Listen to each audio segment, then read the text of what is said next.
You're listening to the CyberWire Network, powered by N2K.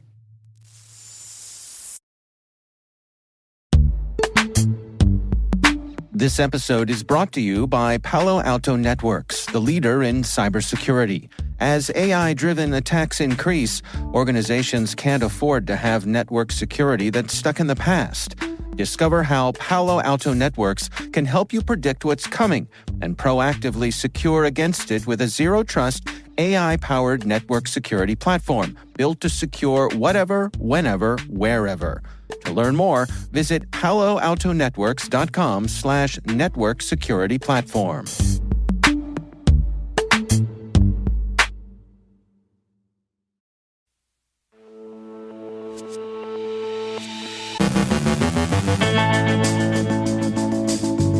A court orders NSO Group to hand over their source code. The Five Eyes reiterate warnings about Ivanti products. Researchers demonstrate a generative AI worm.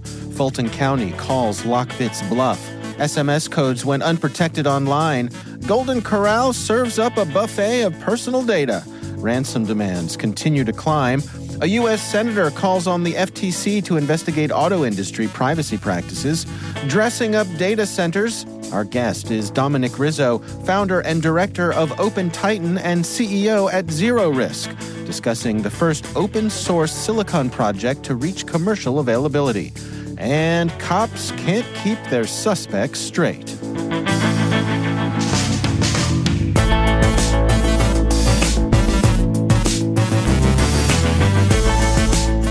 It's Friday, March 1st, 2024, the first day of Women's History Month. I'm Dave Bittner, and this is your CyberWire Intel Briefing.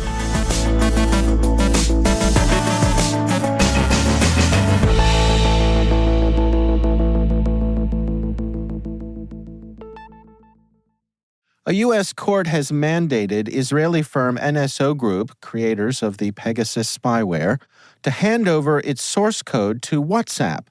Back in 2019, WhatsApp accused NSO of targeting 1,400 of its users with Pegasus, which allows for extensive surveillance without detection.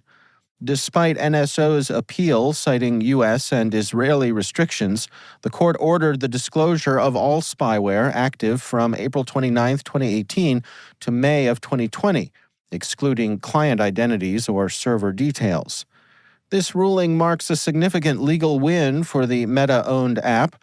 NSO Group has been widely criticized for enabling the surveillance of activists and journalists worldwide and was blacklisted by the Biden administration in 2021. The administration has also introduced global visa restrictions to combat the misuse of spyware like Pegasus, reflecting concerns over national security and privacy. The Five Eyes intelligence agencies from Australia, Canada, New Zealand, the UK, and the US have issued an urgent warning about the ongoing exploitation of vulnerabilities in Ivanti products. Cyber threat actors are targeting Ivanti Connect Secure and Ivanti Policy Secure gateways. The vulnerabilities, rated from high to critical, could allow attackers to bypass authentication, craft malicious requests, and execute commands with elevated privileges. The advisory also highlights that Ivanti's compromise detection tools failed to detect breaches, advising users to assume compromised credentials, hunt for malicious activity, and follow Ivanti's patching guidance.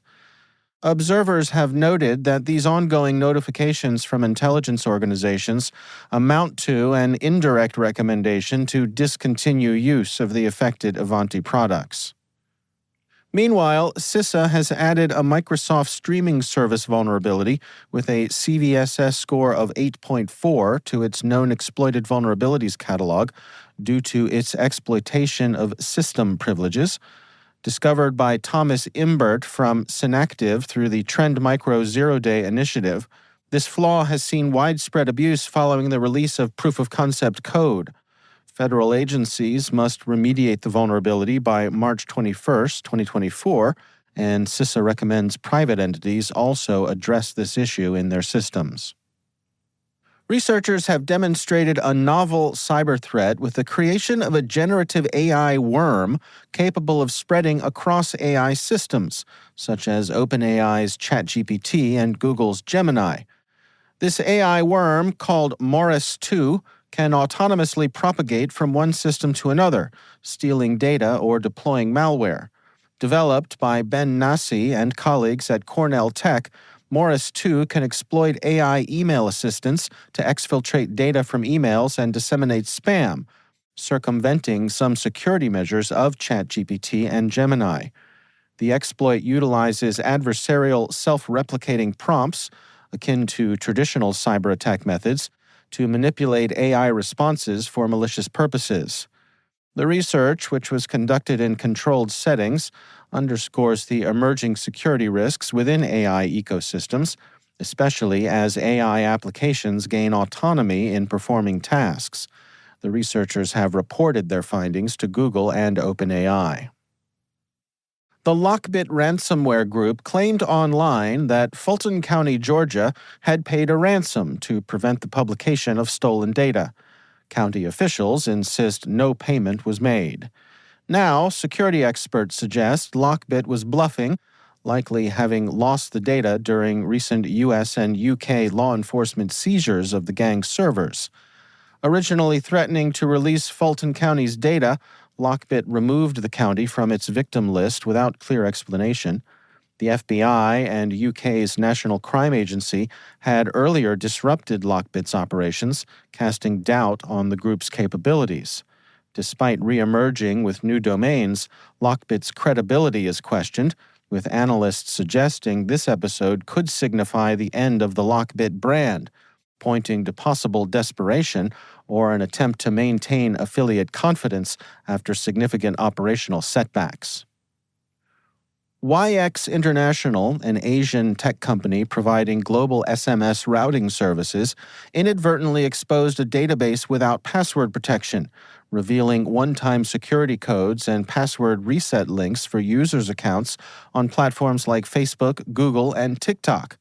Discovered by security researcher Anurag Sen, the database contained sensitive information, including two-factor authentication codes and internal email addresses. Despite the inherent security benefits of two-factor authentication, SMS-based codes can be less secure, susceptible to interception or accidental exposure.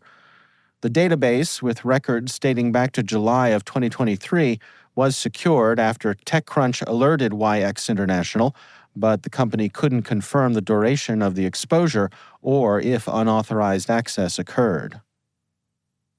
A report from Arctic Wolf reveals a 20% year-over-year increase in median initial ransom demands in 2023, reaching $600,000. Sectors like legal, government, retail, and energy face demands of $1 million or more. Manufacturing, business services, and education and nonprofits top the victim list. The report underscores cyber criminals' growing aggression, exploiting mainly pre-2022 vulnerabilities. Arctic Wolf notes that by focusing on 10 specific vulnerabilities, organizations could significantly enhance cybersecurity. The silver lining is improved organizational resilience, with 71% managing partial recovery from backups, aiding negotiation leverage. Insurance mandates for modern data protection and law enforcement's increasing adeptness at identifying cyber syndicates also contribute to a proactive stance against ransomware. Golden Corral, an American buffet restaurant chain and my father's favorite place in the world to eat out, announced a data breach affecting over 180,000 individuals after a cyber attack in August. Hackers accessed the company's systems between August 11th and 15th, compromising data of current and former employees and their beneficiaries. The breach disrupted corporate operations, prompting notification to federal law enforcement and efforts to enhance security measures. The stolen data includes names, social security numbers, financial and medical information, among others. Golden Corral has begun notifying affected individuals and advises vigilance against identity theft. The breach's details were disclosed in a filing with Maine's Attorney General. Senator Edward Markey criticized major automakers for their vague responses to his questions regarding data privacy practices and has called on FTC Chair Lina Khan to investigate. Markey's dissatisfaction stems from inadequate transparency on how these companies handle privacy protections, consent for data collection, and data sharing for commercial benefits. Despite automakers claiming to offer consent options to consumers, only one disclosed the consent rate, and most only delete data when legally required. Concerns were also raised about excessive data collection, potential loss of vehicle functionality without consent, and past cyber attacks. The industry's practice of sharing data with law enforcement under legal orders was noted, but the criteria for such sharing remain ambiguous for some. Markey's appeal to the FTC coincides with the FCC's increased scrutiny over connected car services. Data centers, essential yet often unobtrusive components of the digital infrastructure, face growing scrutiny over their appearance and integration into local communities. Author Dan Swinhoe has taken a closer look at this issue on the Data Center Dynamics website.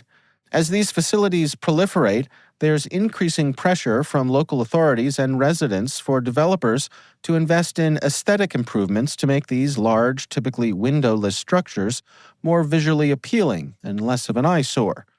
Efforts include adding glass facades, incorporating green living walls, and using vibrant murals to soften their imposing presence. Despite these aesthetic enhancements, security remains paramount, with developers balancing the need to make data centers less fortress-like while ensuring they meet stringent security standards. Innovations in design and security, such as utilizing environmental features for protection and employing smart technology, are helping to integrate these critical facilities more harmoniously into their surroundings. This shift not only addresses community concerns, but also reflects a broader trend toward branding and visibility in the industry, marking a departure from the traditionally stealthy presence of data centers.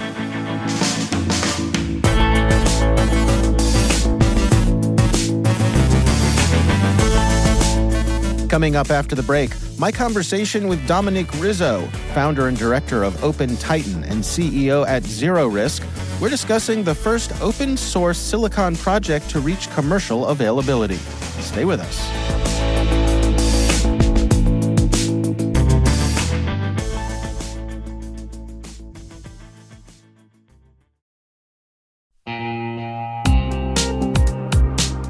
Managing the requirements for modern security programs is increasingly challenging and time-consuming. Enter Vanta. Vanta gives you one place to centralize and scale your security program. Quickly assess risk, streamline security reviews, and automate compliance for ISO 27001, SOC 2, and more. You can leverage Vanta's market-leading trust management platform to unify risk management and secure the trust of your customers. Plus, use Vanta AI to save time when completing security questionnaires. CyberWire Daily listeners can get $1,000 off by going to vanta.com/cyber. That's VANTA.com/cyber.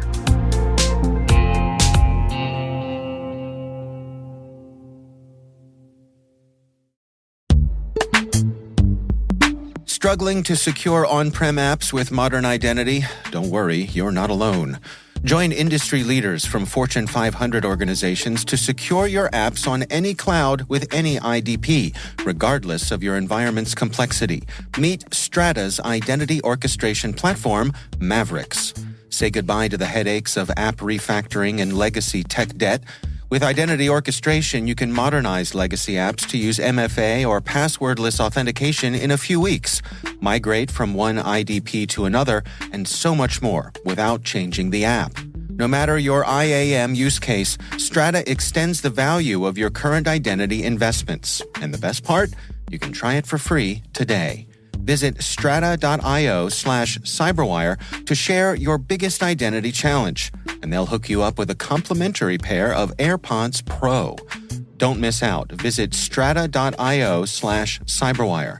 That's strata.io/cyberwire.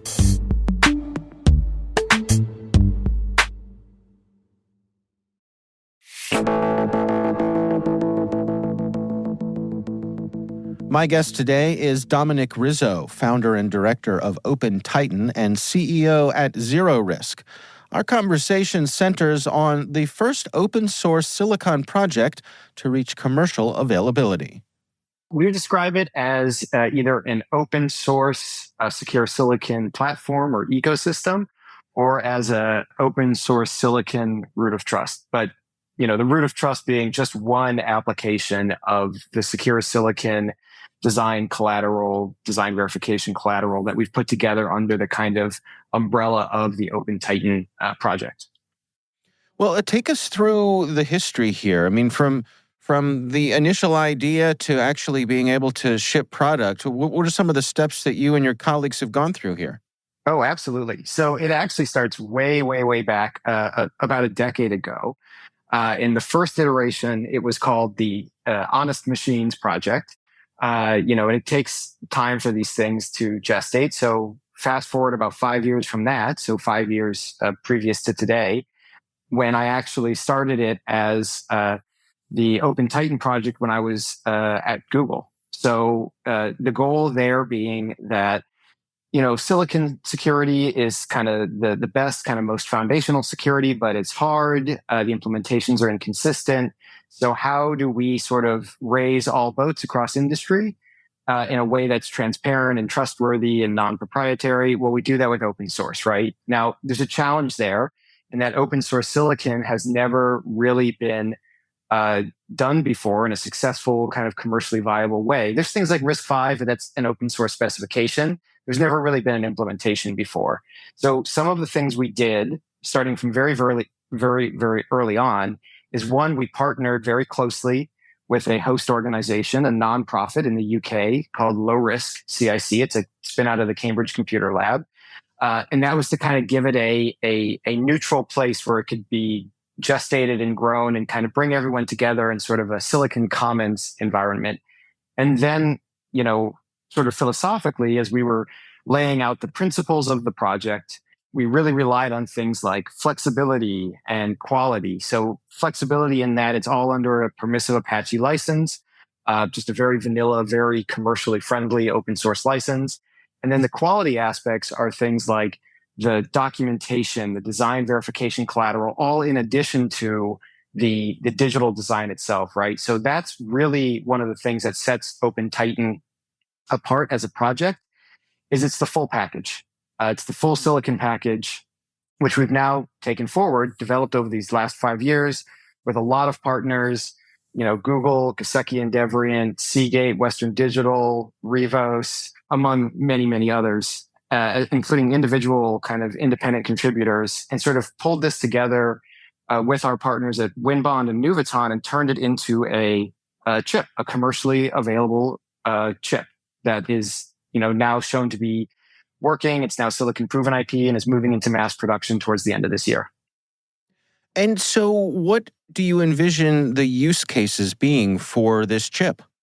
The kind of one of the core kind of initial ones is you can think of this as a platform root of trust, something that you can integrate into a system where it can serve as this kind of independent below the operating system, trustworthy, secure enclave of sorts, right? And that's where someone like zeroRISC comes in to really democratize access, to make this available to, for example, providers of critical infrastructure, folks like that, right? But you can use this to really secure everything from commercial server designs to data center peripherals to laptops to, even something as semi-ubiquitous as like a second factor fob, a multi-factor authentication device, right? So all of those things have security, or you want them to have security rooted all the way down in the silicon below any of the kind of very broad attack surfaces that software or the operating system presents. So help me understand how this would be integrated into a broader system here. I mean, you mentioned it being kind of a secure enclave. That's a term I'm familiar with from the way that Apple uses it. Does it parallel that sort of use case? I would say that the way my understanding, obviously I don't know for sure, is my understanding of the way Apple uses it. The kind of parlance around these things can be a little squishy at times. Mm-hmm. I would tend to call this more of a secure enclave is actually not the worst term for it, but it's actually probably closer to something like a secure element, which is a little bit smaller, kind of lower performance in a way of an environment, but one where you put like critical secrets, critical assets, things like that, right? Whereas I think some of the ones where we talk about confidential compute and things like that, those tend to be more moderate to very high performance, secure, isolated execution environments. But again, those tend to rely on a much smaller trusted compute base, much smaller attack surface, root of trust, or a secure element style device like the OpenTitan, where you store the kind of critical assets that then get leveraged up into that larger, more performant environment. So again, forgive my only slight, understanding of what goes on under the hood with a project like this. But obviously, you have, silicon, which is baked in and does not change, and then things like field programmable gate arrays, which is another way to get something into hardware. Is the security element of this that it is immutable, that as it goes out into the field, I mean, that's what you have, and so that's where the trust comes from?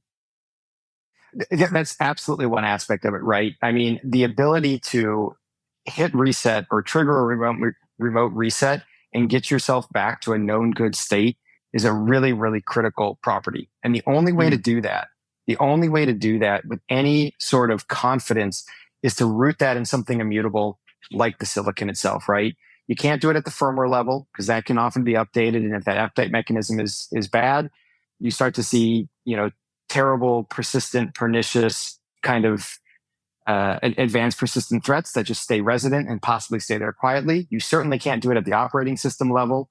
There's this notion of sort of turtles all the way down. And really what you need to have is this kind of bottom turtle built out of rock solid silicon that you always know that it goes back to a known good state when you choose to put it in that state. Can you share with us some of what went into the decision-making process here? I mean, I imagine it must have been challenging to decide what gets put in and what gets left out. Oh, that's absolutely right. And again, that's where something like the low risk foundation, or that's not actually a foundation, but the low risk, it's called a community interest corporation, where they come in is they actually support the governance of an open source project where all the partners kind of come together and commit resources, be they financial or personnel, and sort of support the overall effort.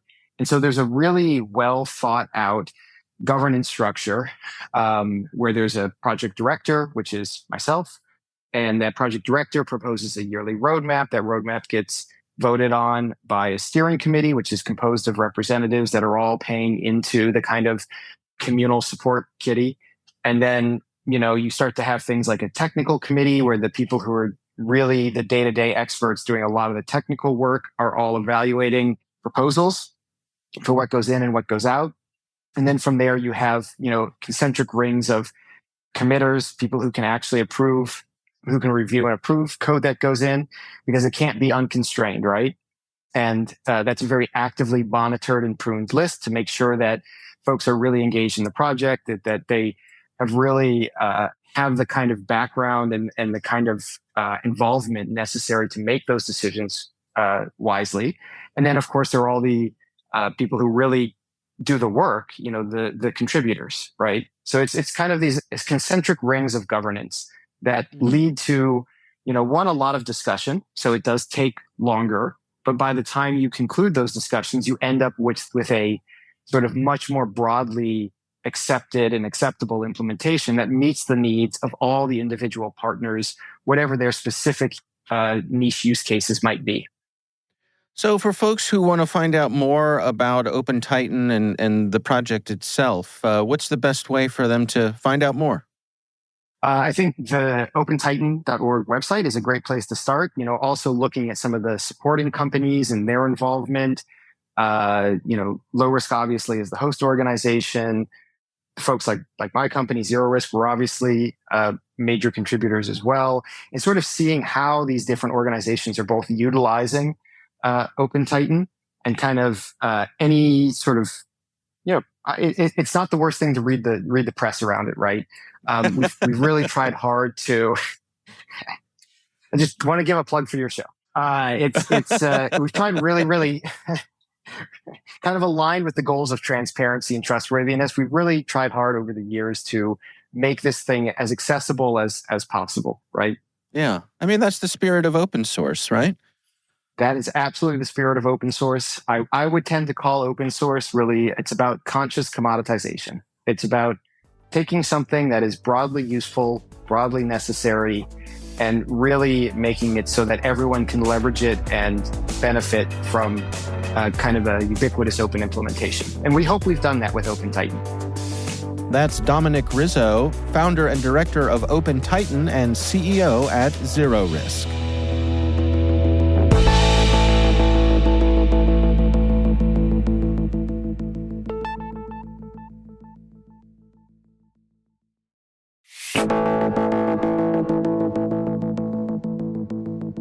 And finally, the West Midlands Police found itself under the scrutiny of the UK's Information Commissioner's Office for mixing up the personal data of two individuals sharing the same name and birth date, violating the Data Protection Act of 2018. The errors, including sending officers to incorrect addresses and schools and sharing sensitive victim information with the wrong person, resulted from failure to distinguish between the data of crime victims and suspects, which seems like a pretty fundamental distinction to get right. The police force launched a new data quality policy, a Think Before You Link campaign, and compensated one of the affected individuals. The force has accepted the reprimand, implemented most of the recommendations, and continues to focus on data protection training and policy improvements. When I was a teenager back in the 80s, there was another Dave Bittner who attended the next high school over from mine. We would regularly get each other's phone calls. He was an avid golfer, and I was a theater kid, so I would field questions about his tee times, and he would get asked about rehearsal schedules. Each of us had the other's phone number memorized so we could help each other's friends connect with the right Dave Bittner.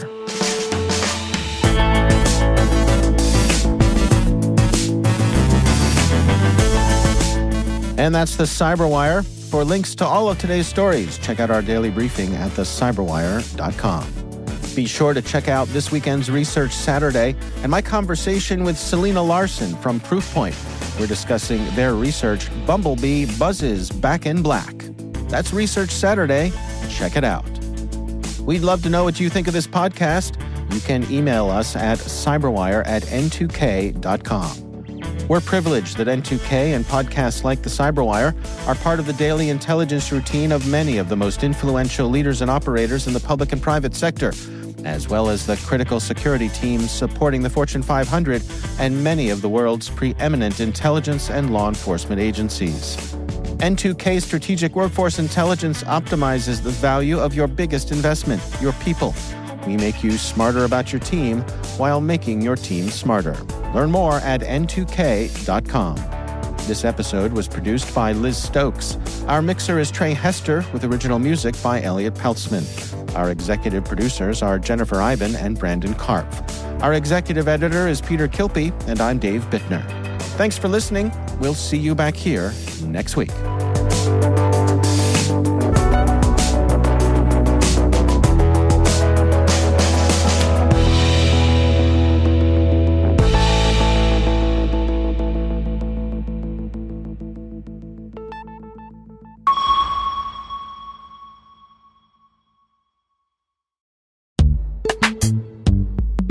Imagine a world where you're always one step ahead of cyber threats, where your defenses are impenetrable because you see what others don't.